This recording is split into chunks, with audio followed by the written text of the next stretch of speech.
The issue of bullying has become a hot topic conversation, and today we're speaking with Gabriella van Rij, the author of With All My Might. So tell us about your book. My book, I wrote it because I thought my story was unique, and I thought that a lot of people could relate with the emotions within the book. And what'd you go through?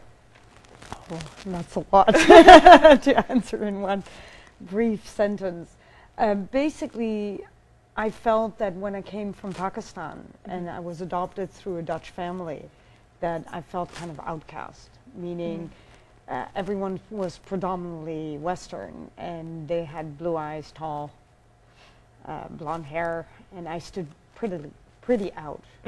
But that in itself is okay. It's just when the bullying started in Holland a lot, a little bit of bullying in my kindergarten years, but those were much easier to deal with than later. What kind of things did they do to you? Was it just verbal? Were they violent towards you? Or no, never physical. I don't think, I don't know, but I've never seen when I grew up anyone being physical. It was mental, so calling you bad names, calling you Paki, all those names that we have when we don't understand someone's ethnicity or background, really.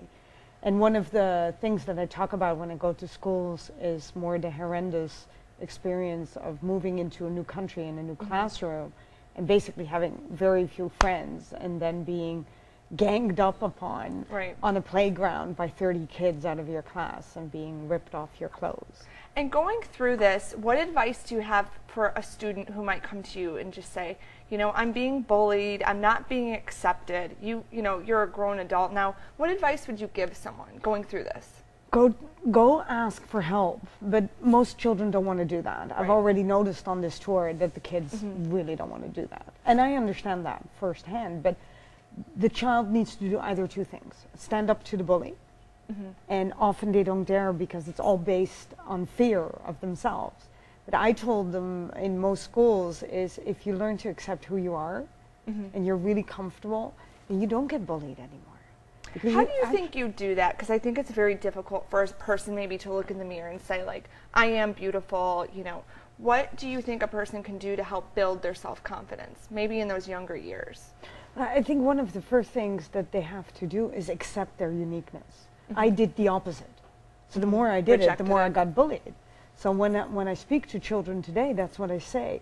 I know it's hard to say I love myself, but I'm not even going that far. The child just needs to say, okay, I am quirky. I have this handicap in my head. It's not a problem. Just be proud of it. I have curly hair, I have Afro-American, whatever. Whatever it is that you feel is such a big deal. You know, for me, I wanted blonde hair. And why? I don't know. Because everyone else did, I don't today anymore. So I tell the child it's okay not to belong. And that is very new for children. When you say that, they actually pause and say, what the heck did you just say? Because it's actually interesting to them. They think that they have to conform. And I'm actually saying you don't have to conform. But they're so smart that if you explain the conformity, they know that they've just lost themselves.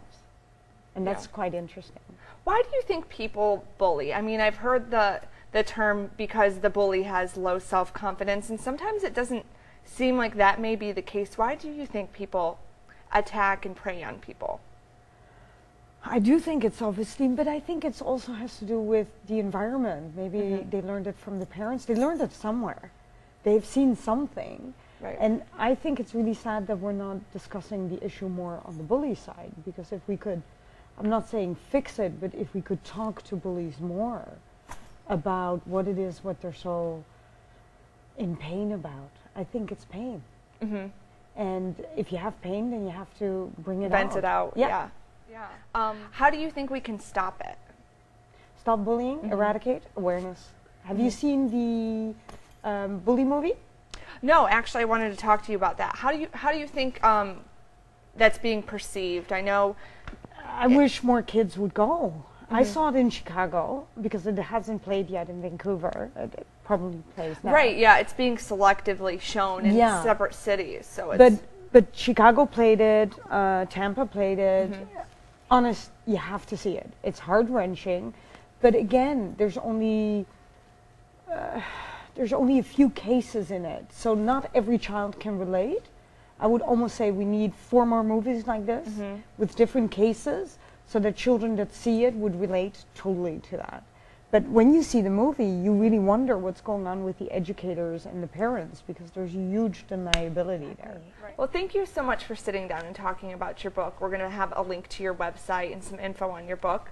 To learn more about bully prevention, you can head to our website, cbsatlanta.com. I'm Jennifer Banks.